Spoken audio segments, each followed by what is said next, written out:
everybody. Hello and a very warm welcome, everybody, to Chemical Reactions. Welcome for joining the lecture by Cheryl Johnson and the launch of our open call. Cheryl's lecture will be the first lecture given within our new project, Chemical Reactions, and we will also launch the first open call for that very same project today. This event will be recorded and captions will be added to the recording, and you will find it in a few days on our YouTube channel of the Goethe-Institut Chicago. We will have time at the end of the lecture for Q&A, so please write your questions and or comments into the chat, which is only visible to the panelists, and we will follow up during the last 15 minutes of this Zoom event. It is evening here in Chicago, but I would like to wish a good night and a good morning or a good afternoon to all the listeners or viewers who have found us here today. My name is Petra Roggel, and I'm the director of the Goethe-Institut Chicago, as well as a member of Deep Time Chicago, an art and research activism initiative formed in the wake of the Anthropocene curriculum program at Haus der Kulturen der Welt in Berlin, Germany. With me on this panel here are Cheryl Johnson, who will give the key lecture today, and the two curators and coordinators of Chemical Reactions, Alberto Ortega and Joshi Radin, who will also moderate this event. The project was funded by the Goethe-Institut Chicago in partnership with the curators, the Friends of the Chicago River, Perro, and PCR. As the Cultural Institute of the Federal Republic of Germany, active worldwide, the Goethe-Institut promotes knowledge of the German language, fosters international cooperation in culture, and conveys an image of a contemporary Germany to the world since 1951. We also globally promote an understanding of Europe and develop shared European perspectives. I would like to mention that the Goethe-Institut is in a process in dialogue with indigenous scholars of crafting a land acknowledgement for the Goethe-Institut as a German cultural organization. And we are as well conducting institutional inquiry into specific commitments and programs to reflect this acknowledgement. The broader context for the Goethe-Institut to engage in these projects is the belief in the impact of strong civil societies and our belief that in order to reach the 17 Sustainable Development Goals, we have to listen, to engage with the knowledge, the experiences, and the wisdom of local communities. With this said, I am happy to give the word now to the curators, and I think Joshi will start first. Thank you. Petra, and thank you, Cheryl, Alberto, and everyone in the audience for virtually being here.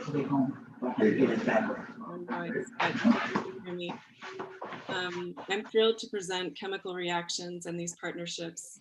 Each platform offers a virtual experience of the content these organizations typically offer through in-person educational tours and contends with issues specific to the nature of the conflict in the area. Through artistic response, Chemical Reactions generates engagement with larger questions that are relevant for communities globally. The community organizations working at these sites of Altgeld Gardens, Pilsen, and Bubbly Creek all have knowledge we can learn from and model modes of resistance to neglect, environmental racism, and forms of state violence. The city of Chicago is not required to take cumulative burden into account when evaluating the permitting of new toxic industries. And as the recent map by the Natural Resources Defense Council shows, the ongoing sites of worst pollution are still along the I-55 industrial corridor and the southeast side of Chicago. As climate continues to destabilize, it's no surprise to know that vulnerable populations will be hit first and worst. We might consider the act of breathing as our primary environmental encounter, and by what luck or forces our breath has been aided or challenged. By engaging the genesis and histories of these organizations, we consider various facets of complex issues and what overarching principles and relationships we can cultivate to create the communities we want and need. Thank you. I'll turn it over to Alberto. Hello all, and thank you for being here. Thank you, Petra and Joshi, for all the work put into this project, and thank you, Cheryl, for all the work that People for Community Recovery has done not only for your community, but for its weight of change and education at large. Um, my name is Alberto Ortega, and I'm a Mexican artist and architect currently based in Chicago. And along with Joshi and with the support of the Goethe-Institut, we are really excited to invite you all to participate in this first open call that we are launching for chemical reactions. And the idea behind the first open call, this of the tactical gardens, comes from the picture that you might have seen on the posts about the lecture, in which three young people participating in the Youth Environmental Training Program led by PCR draw and project together a garden. We found that picture in the archives of PCR at the BB&G Harsh collection. And even if we could only catch a glimpse of its specificity and purpose as a document, it immediately triggered a series of questions regarding the potential embedded in the real and metaphorical capacities of a garden as a place of design and determination of a mode of subjectivity that radically reimagines a context of ecological and social challenges. So in this particular context, the power of the metaphor of the garden resides in its possibilities of transplantation, transformation, and the replication of a technique to construct a new kind of ethics for a subject that is willing to transform a challenging environment by means of education, strategy, and organization. So we would like to pose this question to all of you, friends, colleagues. What kind of gardens can we imagine or need in the world, in our specific contexts, in our specific struggles, in order to be up for the challenges of today's world? Perhaps the notion of the garden, as we've been imagining it until today, needs certain updates by not only thinking of it as a space of contemplation and wonder, or even as like new forms of understanding of a garden as a way of communal care and nurture, but perhaps even more urgently as a place for strategy and lobbying for other kinds of ethics and desires for the formation of new political economies. So please visit thetacticalgardens.com. There you can take a virtual tour of Old Girl Gardens so that you can understand better the history and the context of where this open call emerges, and see the requirements for submission, and like share with friends, colleagues, whoever you think might be interested in applying and adding their voice to this conversation. And I think we go back to Joshi so that she can introduce Cheryl. And thank you all for being here again. Thank you, Alberto. Yes, I'm introducing Cheryl now. Cheryl Johnson serves as PCR's executive director. She is the daughter of the late Miss Hazel Johnson, who founded People for Community Recovery and is known as the mother of environmental justice. Cheryl learned the fundamentals of community organizing from her mother and carries on the work of PCR's mission to enhance the quality of life of residents living in communities affected by pollution. A lifelong resident of Altgeld Gardens, Cheryl is a well-known and highly trusted community leader. She is a fierce advocate for economic equity and environmental community benefits for Southside residents. Cheryl has played an integral role in the functioning and success of PCR's programs and administration since 1987. And in 2001, she assumed the role of PCR's executive director. Under her leadership, PCR has continued to work for environmental justice and economic equity, expanding outreach across the region. Since then, PCR has stopped discriminatory recruiting practices from the Ford Motor Company on the far south side, prevented hundreds of units in Altgeld Gardens from being torn down and displacing residents, pressured the CHA to create a redevelopment plan that included community input, secured safe environmental cleanup on the south side, and stopped another landfill from being placed in her community. Cheryl's deep community connection and long-term vision for a thriving far south side and commitment to carrying out her late mother's legacy fuels her work. Cheryl serves on the Environmental Protection Agency's National Environmental Justice Advisory Council and the Illinois Environmental Justice Commission. She is also a certified trainer with the International Chemical Workers Union Health and Safety Council and the Coalition of Black Trade Unionists. Please help me welcome Cheryl Johnson. Thank you. Good evening, everyone. And I really appreciate you taking out your time this evening to listen to my presentation.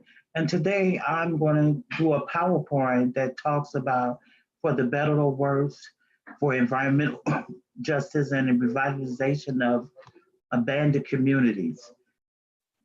I mean, industries in our area. So the reason why I love this picture here that we're starting with, it represents where our grocery store used to be located in our community. And now we're a desert because we lack a grocery store in our community. And this young man just walking, you know, it just detailed what the struggle really looked like in my neighborhood. This is Chicago though. Chicago is a beautiful city. It only depends where you live. As you can see, even in the wintertime.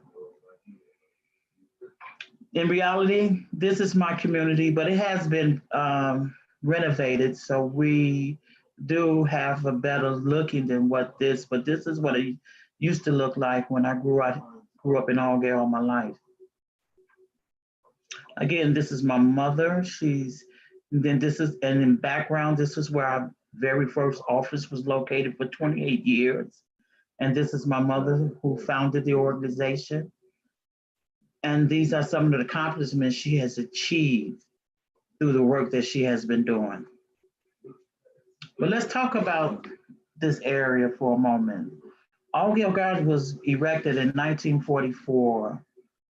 And prior to 1944, this land was used as an industrial waste site in this area. And the city of Chicago knew that this area was highly contaminated, but they also had a commitment to build public housing for some of the World War II veterans who was coming back home and didn't have a place to live. And unfortunately, this area was selected. As you can see, the Chicago Industrial Land Front was back here in the 1880s to 1925. They was building these Pullman sleeping cars in our area. And just like I said earlier, this was the inauguration of when Allgale was built. My mother labeled this area the Toxic Donut.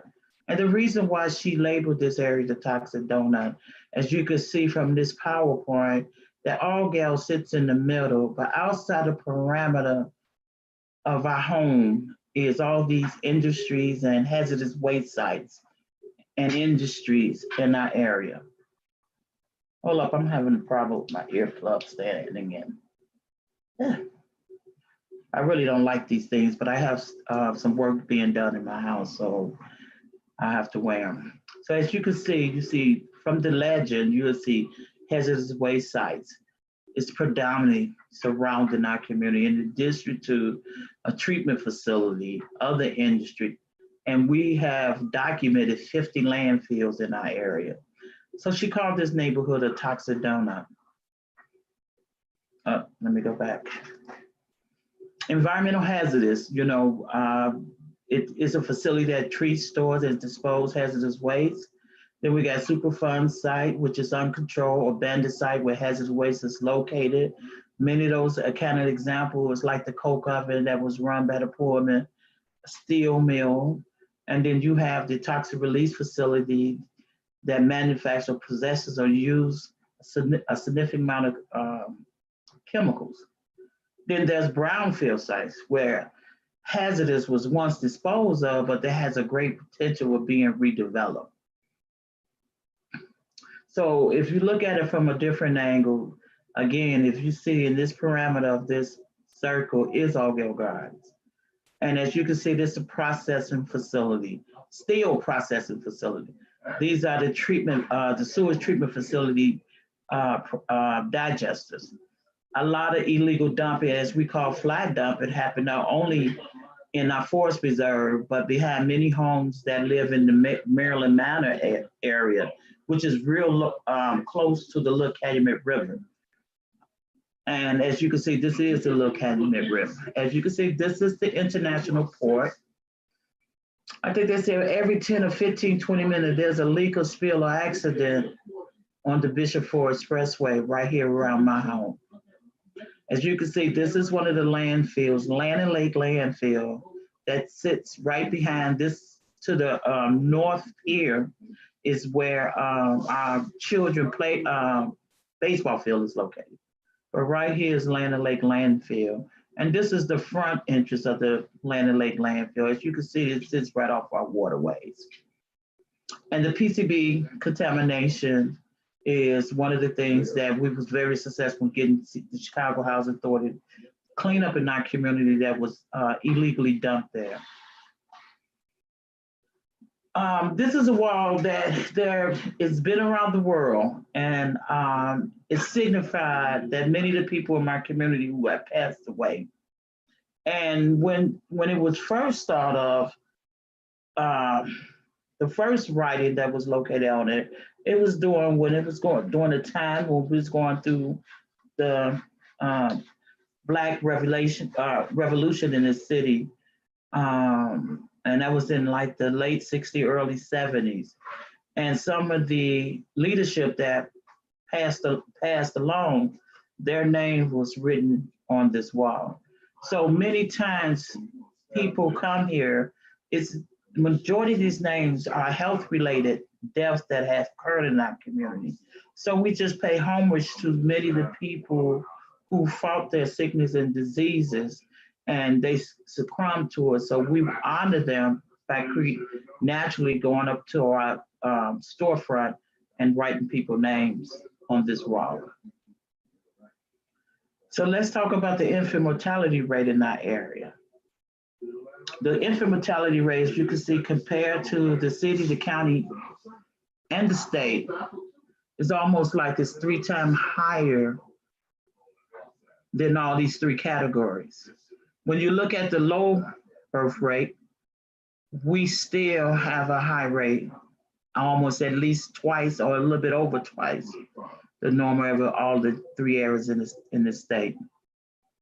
And when you look at the bottom, as you could say, when you look at strokes, diabetes, prostate cancer, lung cancer, colorectal cancer, and all cancer, they seem to signify there is something going on in our neighborhood.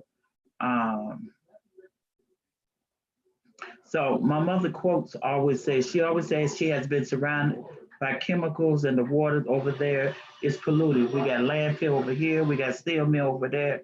We're in the middle of a wasted dump. If you look at all the people that has been living out here and that they are dying from cancer, that is not a coincidence. It's not a coincidence. So basically what we say, my neighborhood is killing me. This is during the time when we was doing organizing. We first got our office located up front, up top as we call it. And one of our visitors, and prior to getting our office, my mother used to work in, her office was a kitchen table. And many times this young fellow was sitting at the table and talking to my mother, and she was schooling him on how to be a community organizer. So environmental justice, what it means to us as an organization and personally for myself, is the principle that all people and community are entitled to the same degree of protection from any environmental or health hazards and equal access to the decision-making process to have a healthy environment in which we all can live, learn, and work. And that's what we call environmental justice. Skip one. So I skipped another one too, hold up. Oh, I did, okay. So when we talk about environmental justice, you have to look, what's the opposite of that? So, and is some of the other connectors to to some of the environmental justice that we all experience.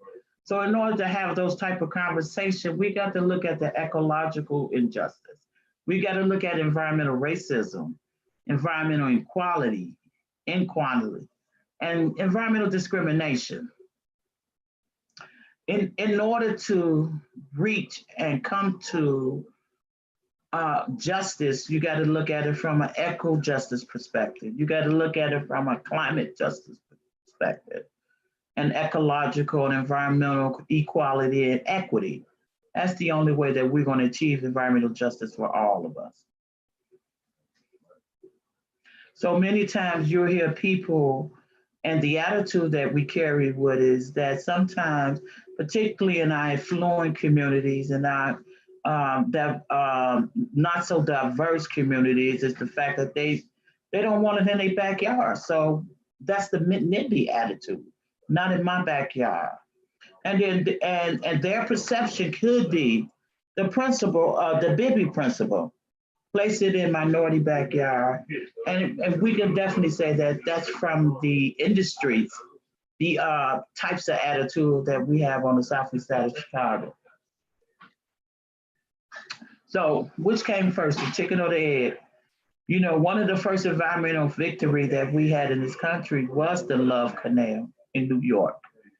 The government agency need to be more protected than reactive. But there was a major difference in the way that our government responds, even right now today, when it comes to environmental exposures. So the government agencies need to be more proactive than reactive. They have been more proactive in white communities like Love Canal, while Black communities, they remediate while residents are still there. They don't move them to other areas, which is occurring because these people don't have much of a voice to complain to. We don't have enough voice to have the effect to have them to relocate us like they would do a white community. So when you look at things, we have to look at things from a residential segregation.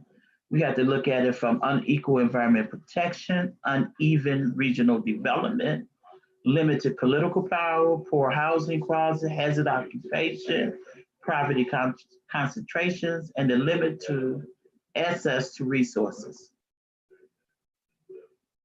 So our analogy is the rich get richer and the poor get the byproducts. But environmental justice is our cry for defiance against the onslaught or the oppressive toxins and toxic oppression that threaten to submerge all of our homes. Because what you do to my neighborhood, don't think it just stay in our neighborhood. It has an indirect on all neighborhoods. And we have a responsibility to protect human health. So some of our accomplishments, just like she said early in the presentation, that we conducted community health surveys. We participated in United Nations Conference on Environmental and Development and Regional Engineering. In 1992, we received a gold medal from President Bush. So, and being honored by President Clinton as one of the top 100 environmental groups in the country, and we was the only grassroots and African-American organization that was selected as one of the top 100 environmental groups. But anyway, before all this, and you have to be real thankful to the Clinton administration that we was able to come up, he was able to draft an executive order 12898. I don't know if many of us remember when the United States Environmental Protection Agency was erected in I think it was 1969. They was only mandated to work with academic institutions and to regulate industry, but they had no mandate to work with community. So what that meant, like, we couldn't go to information as a community. You couldn't receive information about industry in your neighborhood. You couldn't get resources. You couldn't get as far as funding to do environmental projects in your community. You couldn't you couldn't get no resources, nothing from it. until this executive order was signed by the President Clinton. And it has a lot of serious different departments, but it's talking about equal environmental protection and access and equity for environmental community of low income and people of color. So that gave us the opportunity to start getting the resources, getting the technical, getting the, getting the grants and having meetings with the agency to talk about different aspects of environmental harms in our community.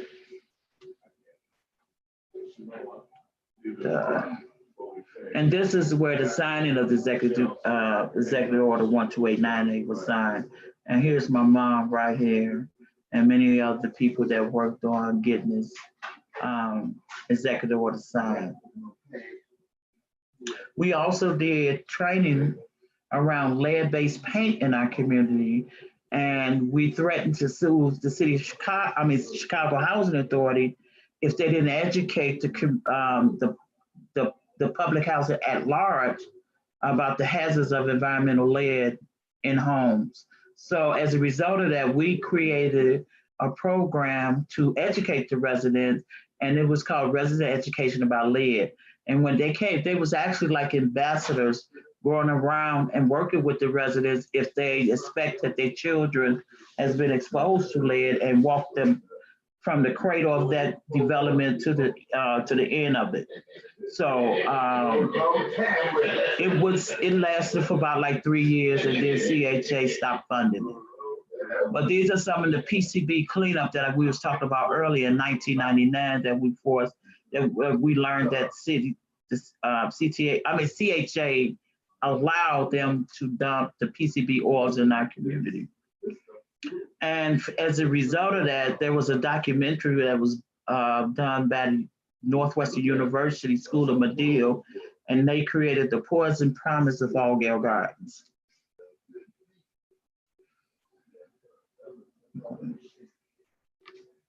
We also provided job training. We was one of the first community-based organizations to bring a technical training down to the community level.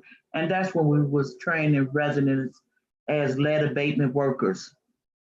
So they actually was licensed by the Illinois Public Health Department in regards to receiving their license to go out there and do abatement work.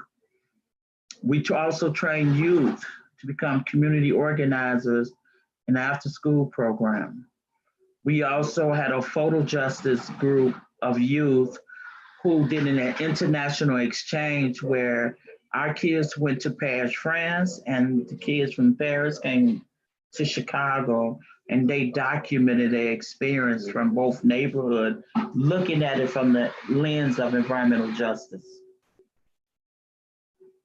We helped stop with in 2012, we stopped Goethe company from building a gasification facility in our area. And we built an alliance with many organizations and groups for the South Side when they was proposing to expand in our neighborhood additional landfills in our area. So what is our mission? Our mission, as Joshi said earlier, is to enhance the quality of life of residents living in community affected by pollution through education and advocacy in an effort to coordinate local residents on the issue of the environment, health, housing, neighborhood safety, and economic equity.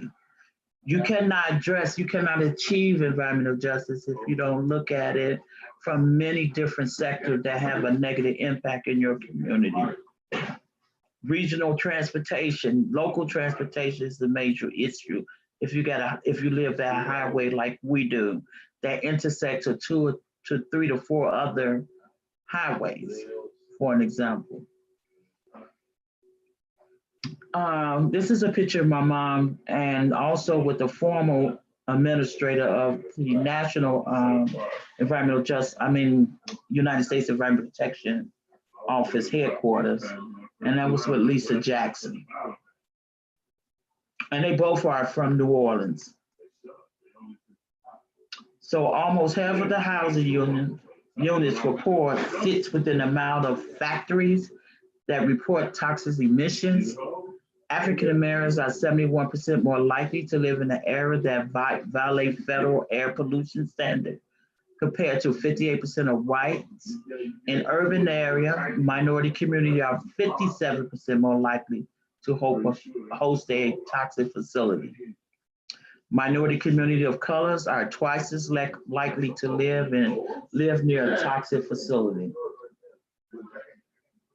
You can see it in Los Angeles, you can see it in New York, you can see it in Louisiana, and you can see it nationwide. So the role of future brownfield development in Southeast Chicago, understand their need to create a green industrial spaces. Recognize and understand that resident participation are needed to improve the environmental and socioeconomic condition of the southeast side of Chicago. Future role of future providers in our area, they have to learn to elicit a detailed environmental exposure history. Now, this is really from the medical community that we would love to see in the medical community. You know, instead of just doing a regular triage, but they need to look at people, they need to triage on environmental related exposures or even suspect of that.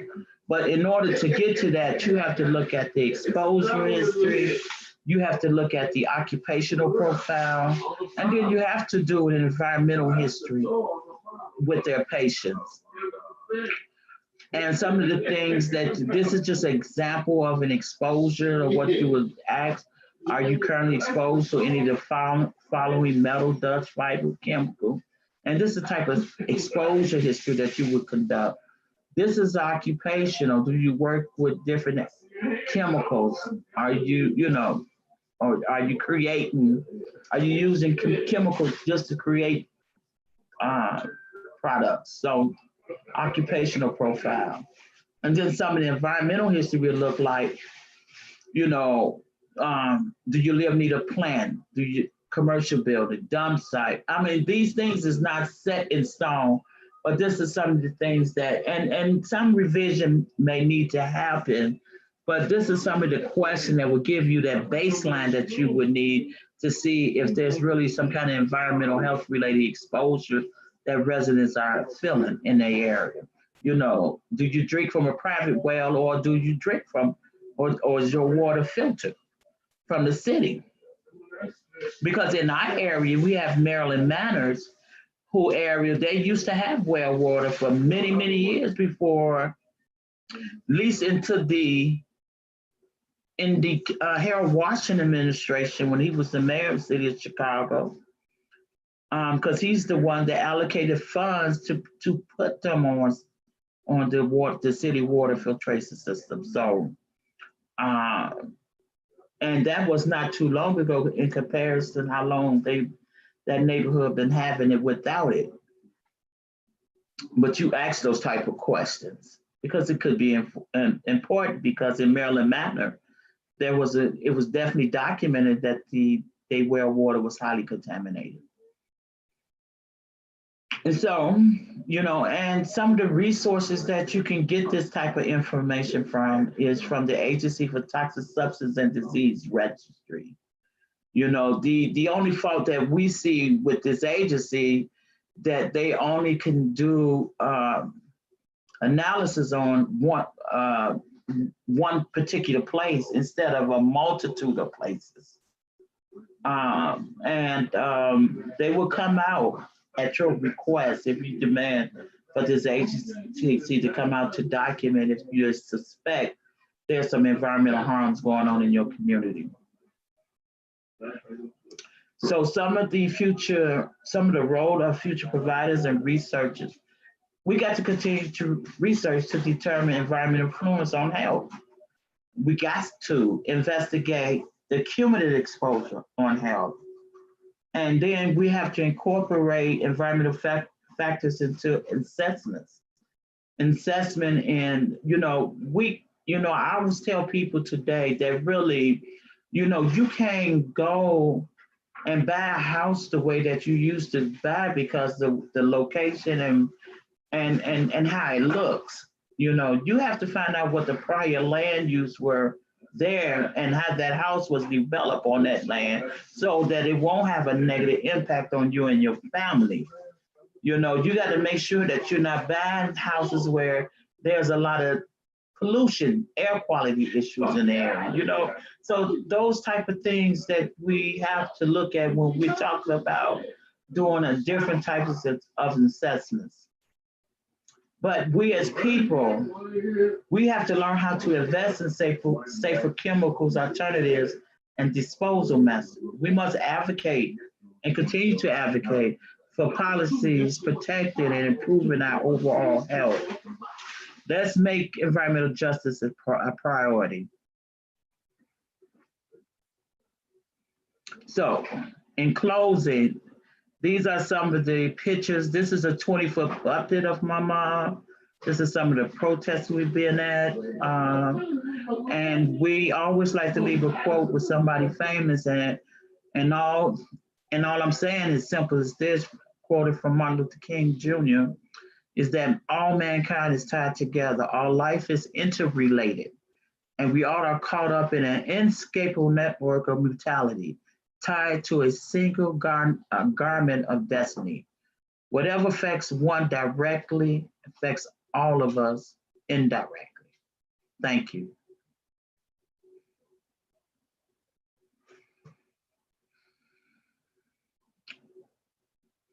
Okay. I'll send it back to you, Josie. You're welcome.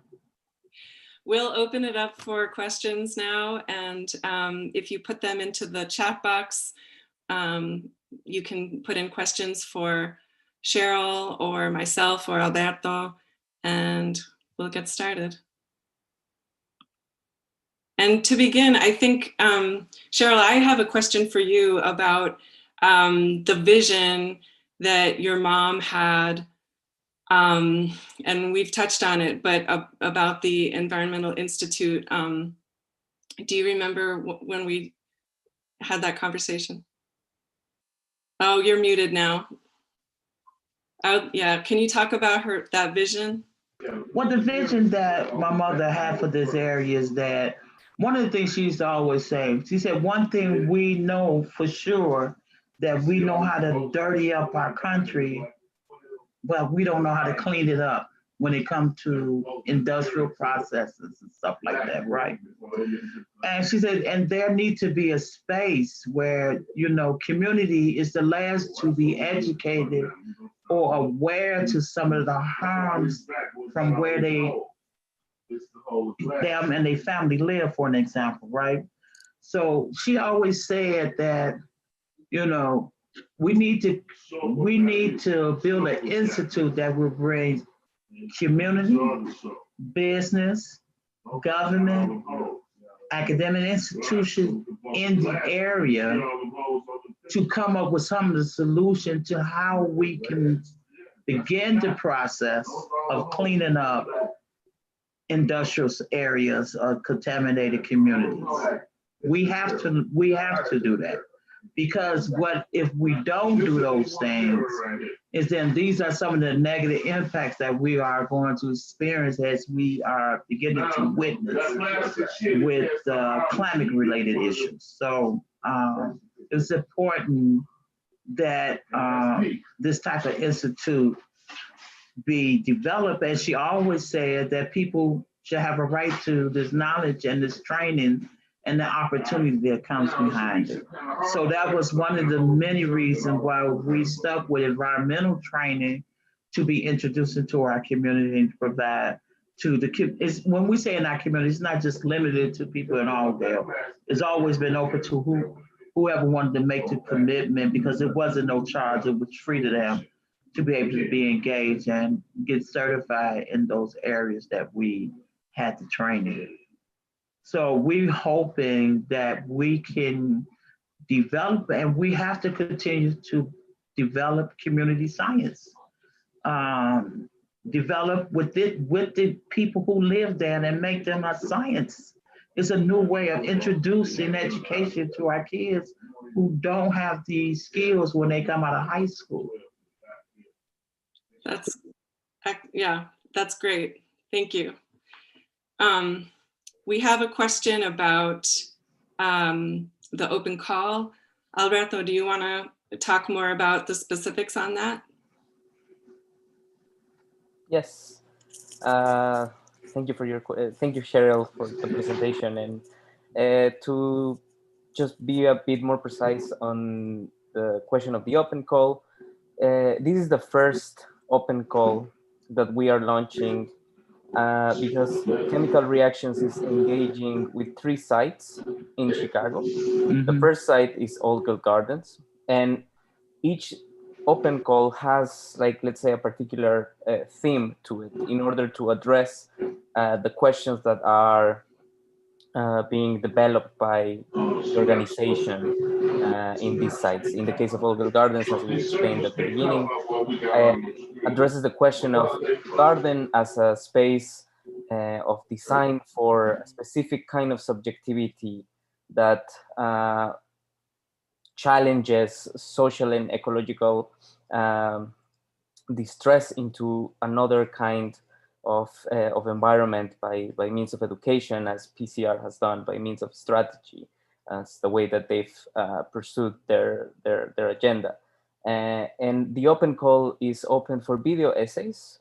So because specifically to the formats that we are, like, right now limited to, by the beginning of 2021, we will select 3 video essays. Sorry, they will be selected by a jury that we will announce soon on the platform. And these video essays will be shown on a virtual screening hosted by the Goethe-Institut. And what we are looking for is different kinds of reflections on all these issues coming together, right? Like, for example, when you visit the website, the tacticalgardens.com, and you go through the virtual tour of Old Girl Gardens, you can start understand certain relations between the historic complexities and the ways in which People for Community Recovery is responding to the issues.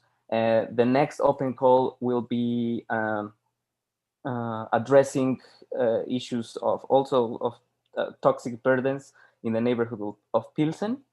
And the last open call will be addressing the health of non-human communities as, like, fundamental for the health of human communities. That is the case of the Chicago River and the remediation processes that have been achieved by the organization Friends of the Chicago River. We are focusing specifically on the history of Bubbly Creek. So by choosing these sites, we are trying to map out, like, a sort of constellation of the different kinds of stages and strategies in order to achieve environmental justice, and in order to also understand the ways in which the will for environmental justice is constructed. Not only just, like, let's say, it's not a specific methodology. It has different shapes, different forms, different discourses behind that are animating them. So the deadline for the Tactical Gardens closes on January 24th at midnight of 2021. And we expect to be launching we expect to announce the date of the screening a couple of weeks after that, once the jury has made a decision. And yet, and we can continue with questions for Cheryl. Thank you, Alberto. Thank you. We have a lot of questions for Cheryl. Oh, wait, you're muted, Cheryl. Can't hear you. There's a question. Okay. Are you going to direct the questions to me, or? Okay, go ahead. Yeah, I'm fielding from the audience. And some of the questions are about who your allies are, and also how have you had to adapt your strategies during the pandemic, and how has the pandemic impacted your mission and your work? Okay, and also I think someone asked what size our organization. We are a small organization. We rely a lot on volunteers to work with us on different campaigns that we have. Yes, the pandemic changed the whole lot of way that we operated because we are community organizer and we interact with people, you know, so we had to switch and learn this technology stuff and to educate some of the people who don't have this technology how to be engaged with this technology. So, and even ourselves, we had to learn how to navigate these different types of systems to be able to communicate and to look at other ways to communicate with folks through texting, through phone banking, to having these type of seminars. And yeah, it really, and we you know, organized, grassroots organizers are people. So when we got so when that changed, you know, we still limit ourselves, but we still go out, you know. We distribute PPE materials. We distribute water for people who have water quality issues. You know, we still try to organize around housing related issues that people call us. So trying to navigate those things and participating in many of the policy related issues that are important to us from the city, the state, and the county, and sometimes happening on a national level. So we have to be engaged in those things in order to, you know, continue to, you know, position ourselves as an organization and to keep and hope that our voice be heard. So, but when you look at it from Chicago housing, we're talking about development because there's a lot of development going on in our area when it comes to the Chicago Transit Authority building the rail line extension to 130. There's a lot of redevelopment is happening in our forest reserve, you know, so there's a lot of plans for this area as far as making areas near the Little Calumet River a historical site. Allgill Garden itself is a historical. So what do all that really mean to make sure that those plans move forward? So, and we hope to pressure the Chicago Housing Authority to build our community as a solar array system. So, and to help develop and get community engaged and support and getting a grocery store for our area. That's a basic necessity that we should have in our neighborhood. So those are some of the things that we work on still right now today during this pandemic, but it's all being conducted virtually. Another questions? You keep going here. Someone is asking why children are the focus of a lot of your organizing work, and is asking why it is so important for instilling environmental justice skills in children. Well, you know, because we the least to have the information about, you know, let me say it like this. Our schools are not the best of the schools to teach our kids these environmental trainings and awareness that should be going on, just like in other neighborhoods that train their kids on it.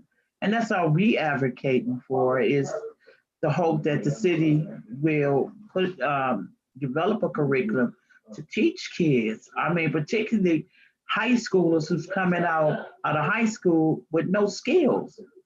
I mean, they took all the vocational training that used to be located in school, and where kids, if they didn't have the choice, if they didn't want to go to college, at least they had a skill when they walk out of school as an automotive, carpentry, or whatever the case may be. But today we don't have that. And today we need those type of trainings. I mean, in the environmental field, you only have to take 40 hours of training in order to get a certificate. But if you work in that industry pays $40 an hour. So if somebody get their asbestos, if they get underground storage tank, if they even learn how to do air monitoring. Those are career factor, and we need more of those trades in the industry. And now we're getting into renewable energy. Those are just good opportunities. And to get our kids connected back and say it's okay to work for the forest preserve, for an example, to work outdoors, to do urban gardening, those types of things. It's not happening in our neighborhoods. There's a question about who your allies are and what coalitions have been beneficial for you. Well, we're part of the Chicago Housing Initiative. It's a citywide housing group that works on the preservation of public and subsidized housing and to ensure that affordable houses are being built in the city of Chicago. I think we represent maybe like 8 or 9 organizations. We also involved with the I think we involved with a few coalitions that we work with, that we're very supportive for each other, you know, where we have strength that we will provide, where we have weakness, they would provide. So from the community perspective, I could say that we're involved with maybe 3 or 4 coalitions that's going, the Green Power Alliance that meet on Monday to talk about water quality and utility issues in the city of Chicago, for an example. We got the Southeast Side Urban, then we got the Green Industrial Corridor that we work with the Southeast Side Environmental Task Force and the PECO organization. We work with them to get that redeveloped because we always consider ourselves as gatekeepers for the Southeast Side of Chicago. We don't want no more bad development coming to our community. We want healthy green development to come to our area, for an example.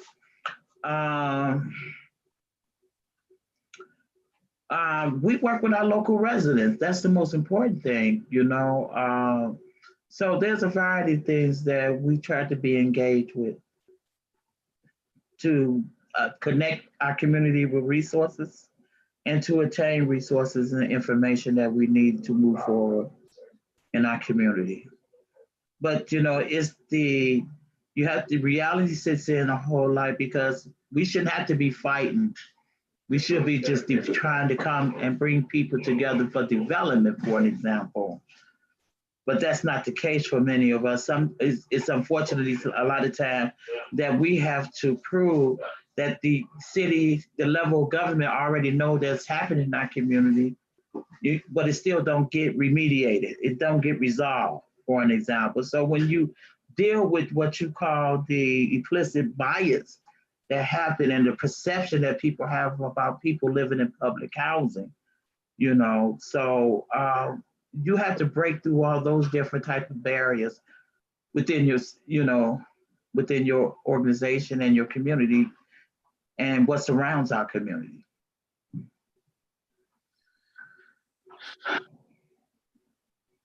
That's great.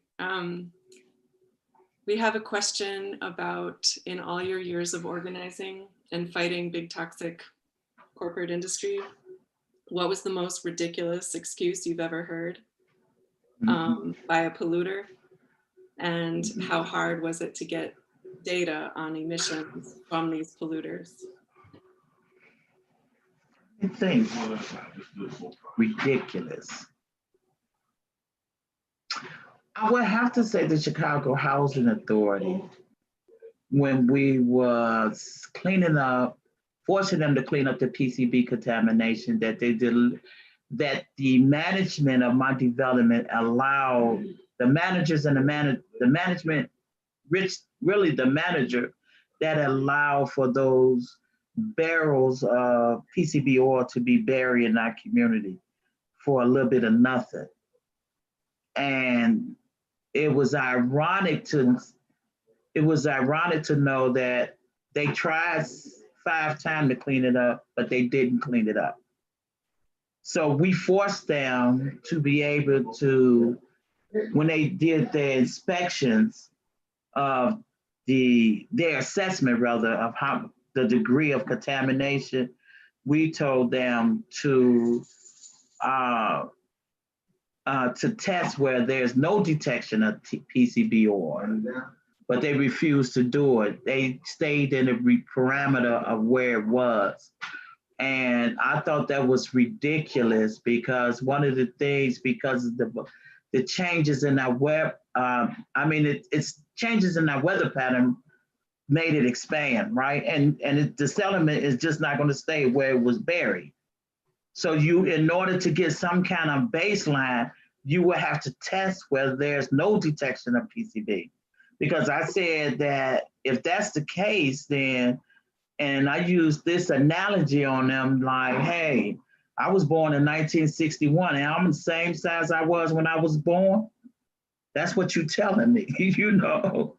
It spanned just like I span, and I'm not a little girl. I expanded my also. So that same contamination is the way that I feel that expanded, and that's why you should test, because there's no detection of PCB in that area. Because they allowed it to go for years and years, and sure enough, instead of them, they originally wanted to go 6 inches into the soil. Just take the surface soil up. They said, no, you need to go farther than that. And they ran them having to go 20 feet deep into the bedrocks almost to remediate that soil. They had to close down the school. They had to cut off perimeters where people cannot have access and go 20 feet down in the soil. And unfortunately, it was hitting the water table. They say fill it in with gravels and put new dirt on top of it. So that was the most ridiculous thing that I've experienced. And the data support that the contamination was way farther than where they decided what was the parameters for cleaning up this contaminant. We have time for one more question, and then I'll wrap this up. But one of the questions was about your funding. Is it secure? And then I'll add, like, where do you get, yeah. I just put it like this. We are safe, but we are never secure. You know, we How say. can people help you? Where can they contribute? They can go to our website if people want to make a donation. It really helps because it helped us to cover some of the expenses that are incurred on our volunteers. They can go to our website, peopleforcommunityrecovery.org. We got a donation button there, and I think we have one on our Facebook page also. Excellent. Thank you so much, Cheryl. I wanted to thank everyone for being here tonight. You can, I think all of the links are in the chat, but peopleforcommunityrecovery.org, thetacticalgardens.com. I'm going to forget all the names, but they should all be there. We will continue to announce updates to the program, such as when we finalize the jurors who will act as jury for the open call. And then we will be rolling out the platform for Pilsen, and then that will follow a similar pattern, so that we'll have a screening and simultaneously announce the call for Bubbly Creek, and then have the screening for Pilsen. And then finally, later in April, we anticipate having the final screening on issues related to Bubbly Creek. So please reach out, please continue the conversation, and everybody stay safe. And thank you all so much for being here. Thank you. Bye-bye. Thank you so much. Bye. Bye-bye, everybody. Thank you, Cheryl. You're welcome. Thank you.